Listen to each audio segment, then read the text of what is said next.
Welcome to Toyota Time with Timmy the Toolman and Sean. Today we are gonna embark on a very big job. We're gonna pull heads off a Toyota 3.4 liter V6 engine that was used in a lot of vehicles.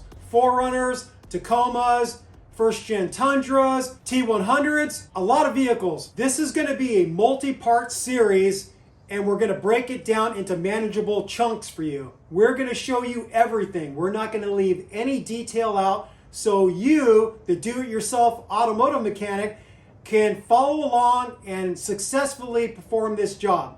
If you're following along with our channel recently, Sean discovered that he has a problem with the 3.4 liter engine in his 2002 4Runner. By doing a leak down test in conjunction with a cooling pressure tester, we diagnosed that he has a number 3 cylinder problem.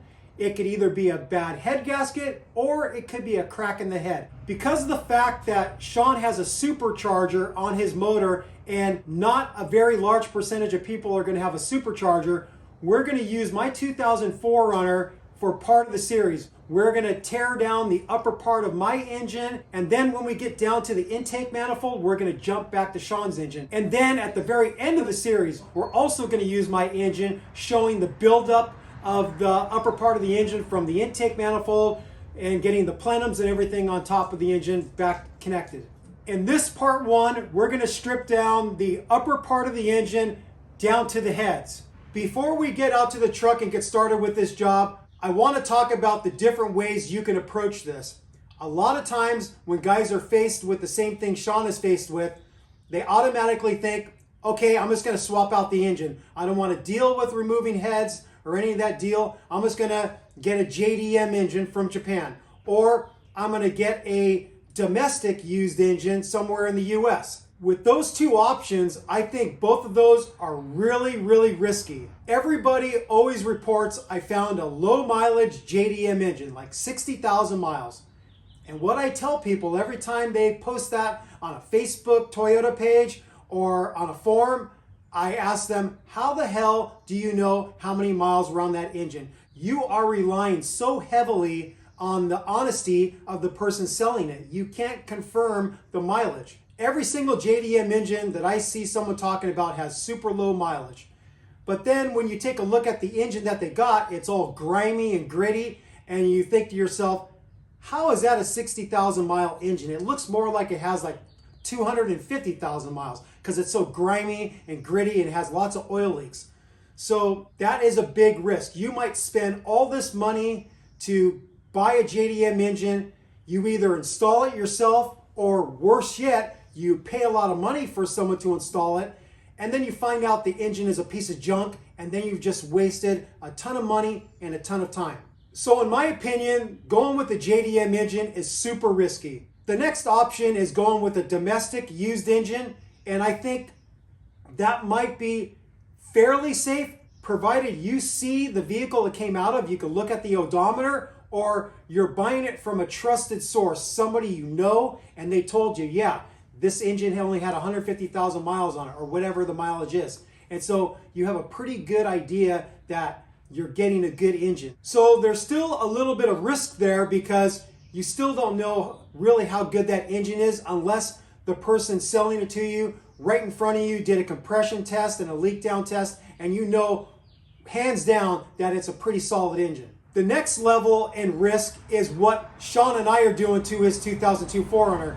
We're gonna pull the heads and then we're gonna take them to a good shop, Yoda One Performance in Riverbank, California, and we're gonna get them tested, and then if they pass the test, they'll be resurfaced. Pulling heads off and putting on heads that are still good, or putting on remanufactured or aftermarket heads on there that come from a quality provider in China, because nobody makes heads in the US anymore. All of them are coming from China, and some of them from China are really, really well made. You just have to know the right ones to buy. That's the next level in risk. So the worst is JDM, next is domestic used, and then the next is doing what we're doing, pulling the heads and doing the job ourselves. The best option you can go with is getting a rebuilt engine, because now you know the engine you're putting in is rock solid. It's going to last you for thousands and thousands of miles without issue. that's the best way to go. But it's the most expensive way to go. So you have to do a little bit of soul searching here and figure out, is this vehicle something that I plan on keeping for a long time? And if it is, putting a rebuilt engine from a quality rebuilder like Yoda One Performance is the best way to go. It's the best use of your time and your money. While we're on this topic, I did read a really good article written by Joel Moranton. He writes for 4Low magazine, and it discusses his personal experience of going through the exact thing I just covered with you. He wanted to save some money on his 3.4 liter 5VZ engine. So he first went with the JDM engine, and he found it had issues.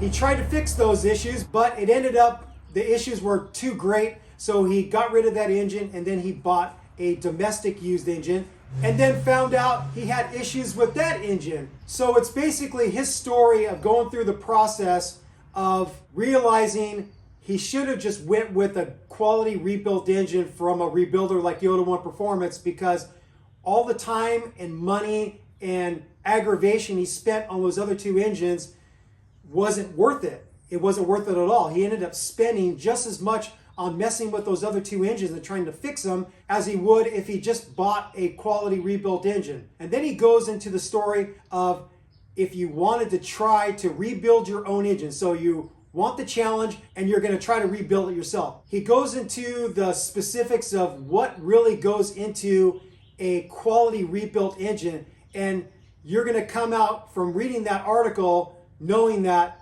you just can't do it yourself. You're going to have to rely on a quality machine shop. And is the machine shop that you choose going to do it right? Who knows? So he goes into great detail all the things that a quality rebuilder like Yoda One Performance does to the engines, and you can't do it yourself. So you have to take it to a machine shop. Then you have to think, well, is the machine shop that I'm taking my heads and my block to, are they experts in Toyota engines?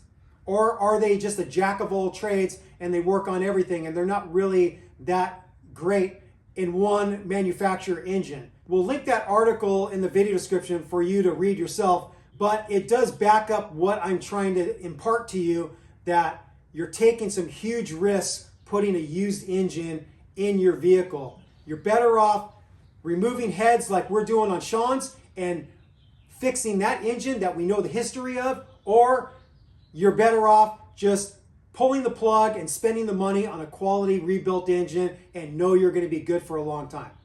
All right, I blah-blahed enough. We're going to get out to the rig and we're going to get started with this job.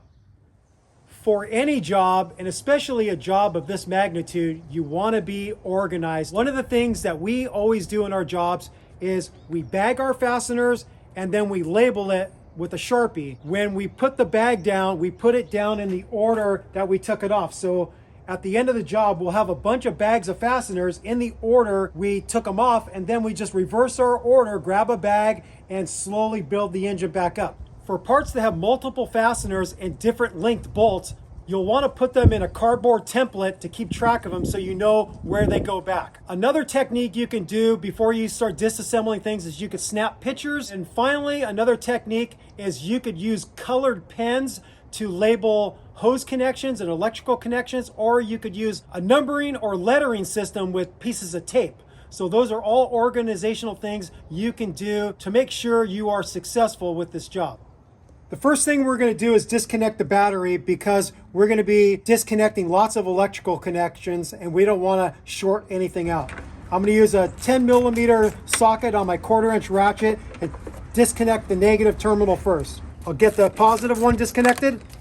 Now what I have to do is get a 12mm socket and disconnect the battery strap. I'm going to use my Milwaukee long reach ratchet, a 6-inch extension, and a 12mm socket.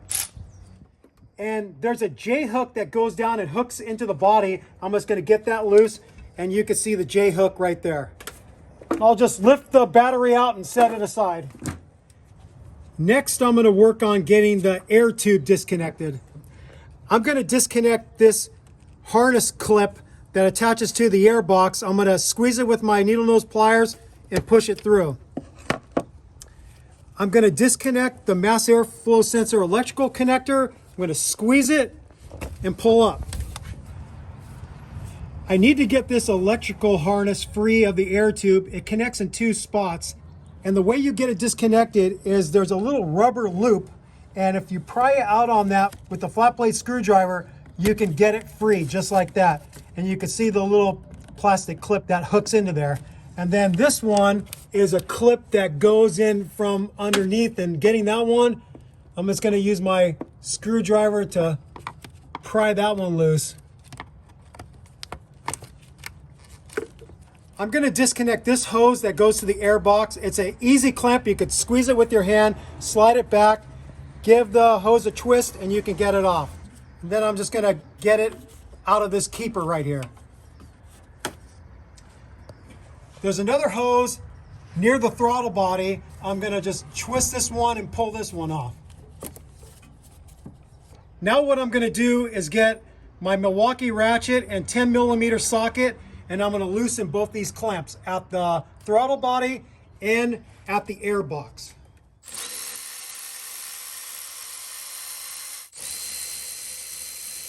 There's one other hose right here I need to disconnect.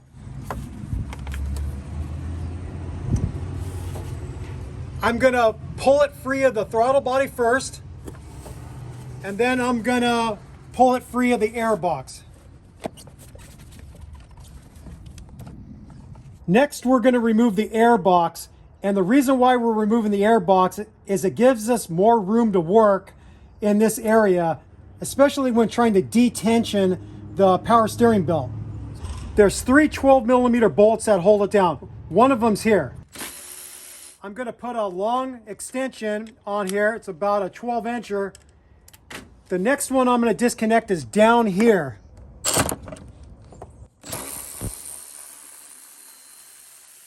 And this one has a special sleeve that the bolt goes through. The last one is right here near the cruise control unit. And this one also has that special sleeve. Now I can remove the air box. Next, we're going to disconnect the cables that go to the throttle body. On 96 to 2000, you'll have three cables. You'll have a throttle cable, transmission kickdown cable, and a cruise control cable. If you have a 2001 or 2002 4Runner or a Tacoma, I don't remember the years, that has the newer style throttle body, you're just going to have one cable, a throttle cable. You're not going to have a transmission kickdown. You're not going to have a cruise control. To disconnect the cables from the throttle body, you need two open-end 14mm wrenches. You get one on each of the nuts, and then you crack them loose. You can pull it out of the bracket. With each of these cables, there's a lead end that goes into the half moon of the throttle body. So you can rotate it to where you can see it better, and then you can feed the lead end out, and then that one's out. That's the cruise control one. And I'm just gonna tuck this out of my way. The next cable I'm gonna disconnect is the transmission kickdown cable.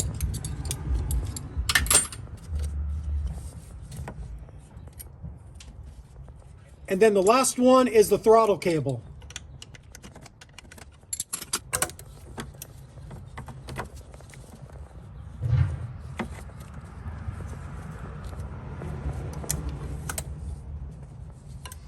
With the cables disconnected, I'm gonna get a few things out of the way. First off is this hose that we disconnected from the air box, and it goes to the evap canister over here. I'm just gonna disconnect it and just tuck it over here towards the windshield. And then I'm gonna get the throttle cable. I'm gonna push it down out of this clamp, and then there's a second clamp that attaches to the upper plenum. Get that out, and then just throw that up towards the windshield too. And then finally, the transmission kickdown cable, I'm just gonna tuck up here, same thing, towards the driver's side. Next, we're gonna get the coil packs out. I'm first gonna disconnect the electrical connectors that go to them, squeeze, and pull back. All the release tabs are facing towards the front of the vehicle. Next, I'm gonna disconnect the spark plug wires that lead from the coil pack and go over to the spark plugs on the driver's side. What I found helps to get them disconnected is I use a small 90-degree pick tool and I get underneath the plastic tab here and I pull outward underneath it, and then I can pop it free. So hook underneath the tab, pull out, and then you can pop it free.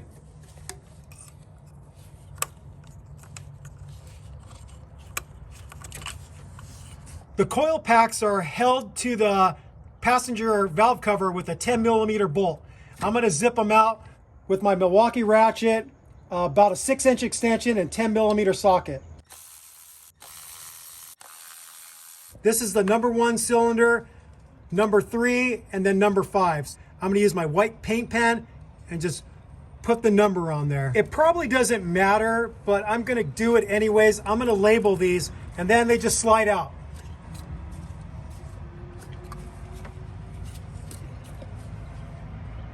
Next, we're going to work on getting the throttle body disconnected from the upper plenum. We have to disconnect a couple electrical connectors. One of them's here. It goes to the IAC valve, the idle air control valve. Squeeze it, pull back. The other one we're going to disconnect is the throttle position sensor. This is on the very back. This throttle position sensor electrical connection's fighting me a little bit. There must be some grit in there.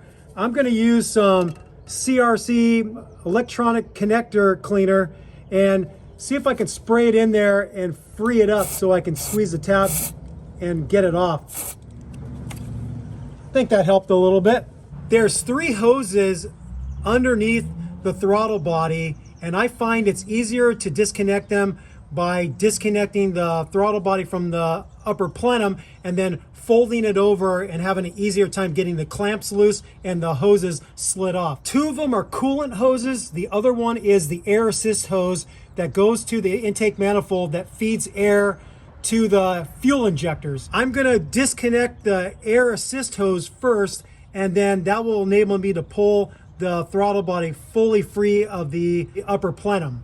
The air assist hose is this one right here, and you could differentiate it from the coolant hoses because it doesn't have a clamp. I'm going to use these hose pliers, and I'm going to grab onto it and pull it backwards and wiggle it and get it off.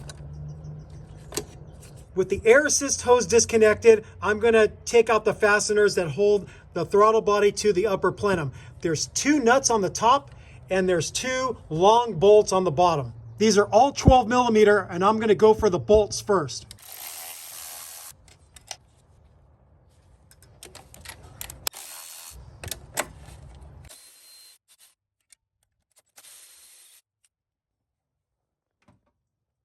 I'm going to disconnect a small vacuum line here. If you can't break it free with your fingers, then get a pick tool in between the hose and the pipe, and then you can break it free. Now the throttle body should come off. Now with the throttle body turned over, now it exposes those coolant lines I was talking about. We have way more room to work to get the clamps loose and the hoses disconnected. For the front connection, I'm going to use my straight needle nose pliers, compress the constant tension clamp, and work it back off the fitting. You could give it a twist with your hands if you can't get it. This is where these hose pliers come in really nice.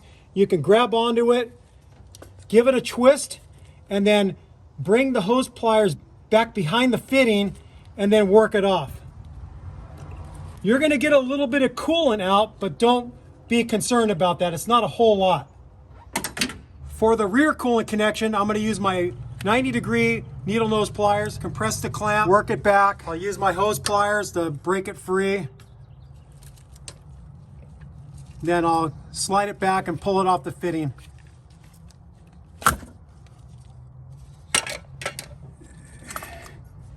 And we have our throttle body off. Here's your throttle body gasket. I'm going to remove it from the plenum. Next, we're going to work on disconnecting the upper plenum from the lower plenum. There's several hoses attached to it that we have to disconnect. The first one is on the passenger side. It goes to the PCV valve. I'm going to twist it and pull it off.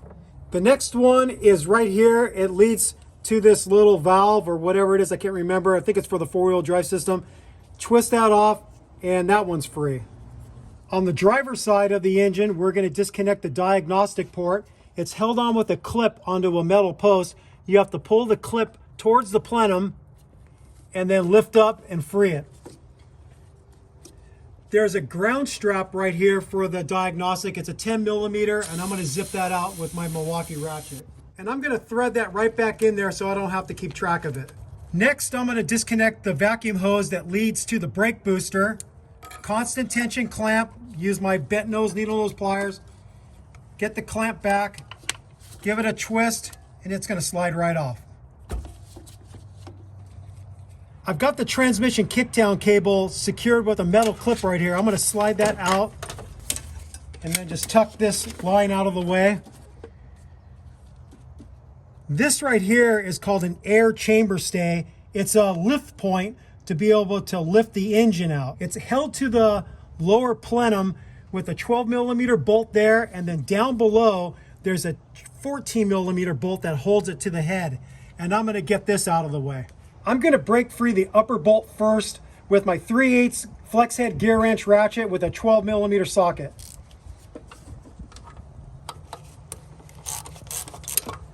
Okay, that's broken free, and then now I'm going to get a 14 millimeter socket on there and break free the bottom one. This one's going to be a little bit harder to see, but if you look down at the end of that air chamber stay, you'll see the 14 millimeter bolt.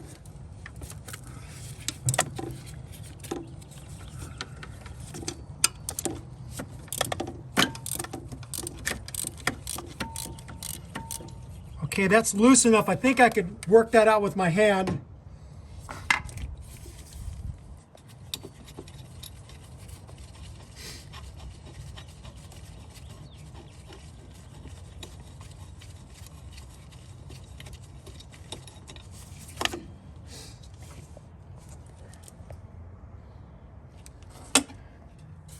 And then the upper one, I'm going to zip out the rest of the way with my Milwaukee ratchet. Lastly, we have to disconnect the transmission kickdown cable that attaches to the air chamber stay. It goes into a couple clips here.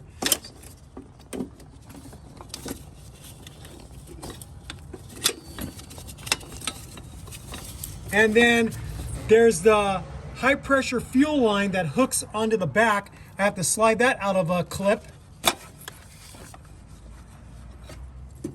There we go.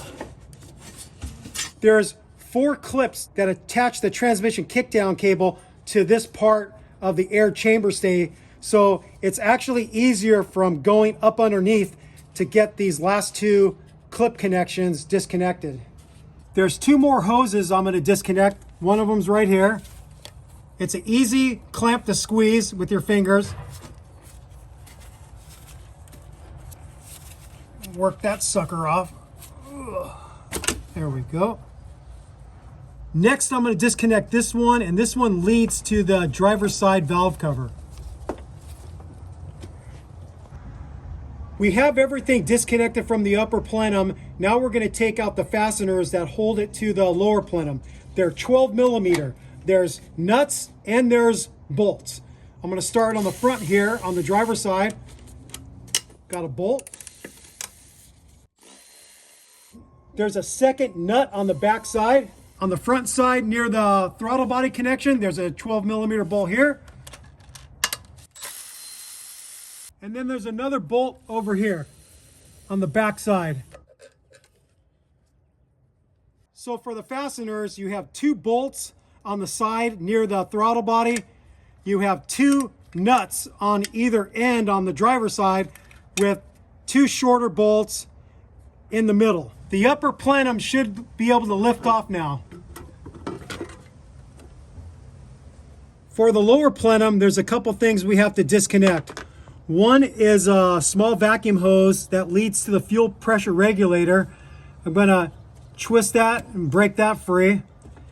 And then the other thing is the main engine wiring harness attaches to the lower plenum back here with a 10 millimeter bolt. And I'm going to break that free with a flex head 10 millimeter box end wrench.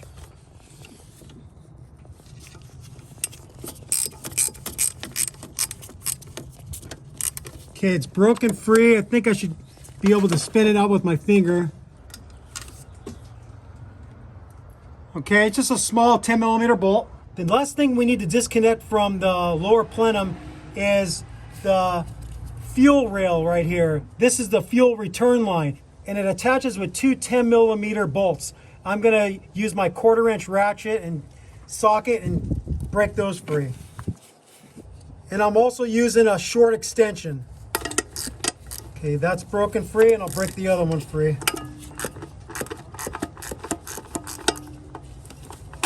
Okay, they're both broken loose. Should just be able to use the extension with the socket and spin them out.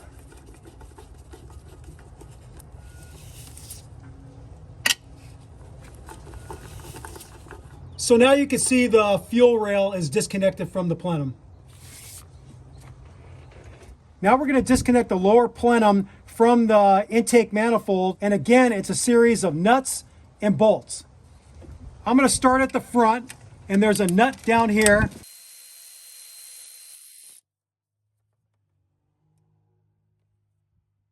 On the back side of the plenum, near the firewall, there's another nut. And you see the technique I'm using. I'm getting my finger underneath the fastener. When I lift off the socket, I bring the fastener with it. Because what you're trying to avoid is drop one of the fasteners on top of the engine and then you lose it.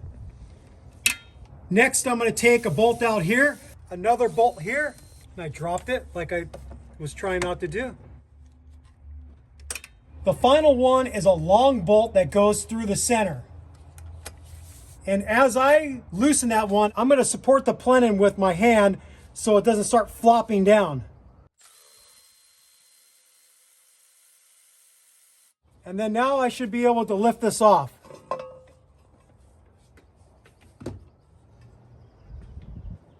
I'm going to disconnect the spark plug boots from the spark plugs on the driver's side. I have some spark plug pliers. Grab onto it, pull up the next one, and then finally the rear one. On this side, the cylinders are 2, 4, and 6.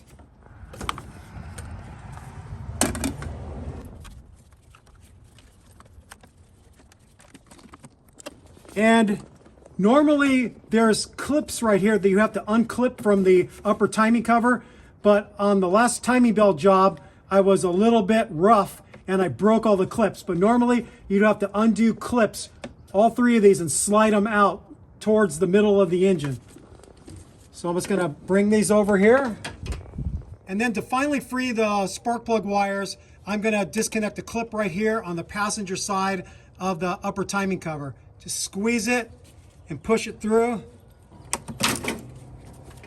This is the end of part 1. We have the upper part of the engine stripped down to the intake manifold and to the valve covers. Join us in part 2 where we disassemble the front of the engine, basically taking off all the components that make up a timing belt job.